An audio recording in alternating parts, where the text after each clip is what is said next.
এখন চলে এসেছি মানবাজারে একটা কি বলে সবজি মার্কেটে। দেখতে পাচ্ছ সামনে সাইড দেখতে পাচ্ছ গণেশ হোটেল, ওইখান থেকে আমি তো রোদ গরম দেখতে পাচ্ছ কত রোদ এত।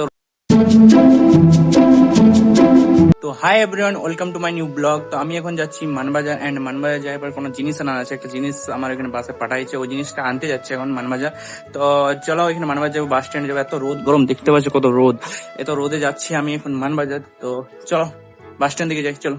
গাইজ বাস স্ট্যান্ডে পৌঁছে পরে সঙ্গে সঙ্গে বাস চলে এসেছিল, তাই বাস উঠে পড়লাম।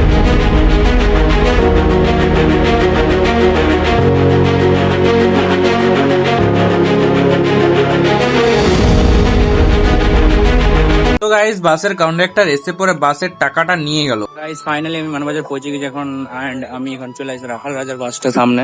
তো এখানে আমার জিনিসটা আনার ছিল, এখানে রাখাতে এই জিনিসটা পাবো, তো এখানে দেখবো আজকে। তো গাইস এই বাসটার জন্যই ঘর থেকে 35 কিলোমিটার দূরে এলাম, কারণ হচ্ছে এইটা একটা ইম্পর্টেন্ট জিনিস, প্রোডাক্ট আমাকে দুবাই থেকে পাঠিয়েছিল, তাই আমি নিতে এসেছি। তার যাই দেখবো যে প্রোডাক্টটা সেফলি এসেছে কি না সেটাই চেক করবো। তার জন্য খুশিতে মিষ্টির দোকানে ঢুকে 100 টাকার মিষ্টি কিনে ঘর থেকে যাব।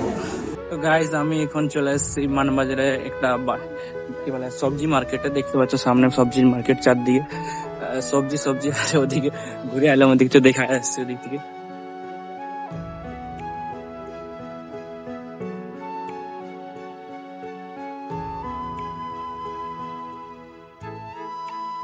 গাইস সবজি মার্কেট এখন বন্ধ হয়ে গেছে, ফাইনালি এখন বন্ধ হয়ে গেছে। আমি এবার আসছিলাম সবজি মার্কেট কিছু নেওয়ার জন্য, কিন্তু কিছু পেলাম না।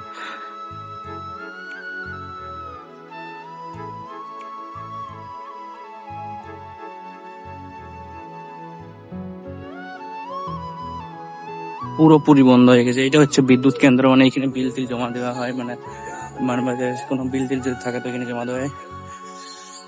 আর এখান থেকে চলে যাবো আমি বাস স্ট্যান্ড, চলে যাবো একদম বাস স্ট্যান্ড থেকে আমি চলে যাবো রাইট ঘর।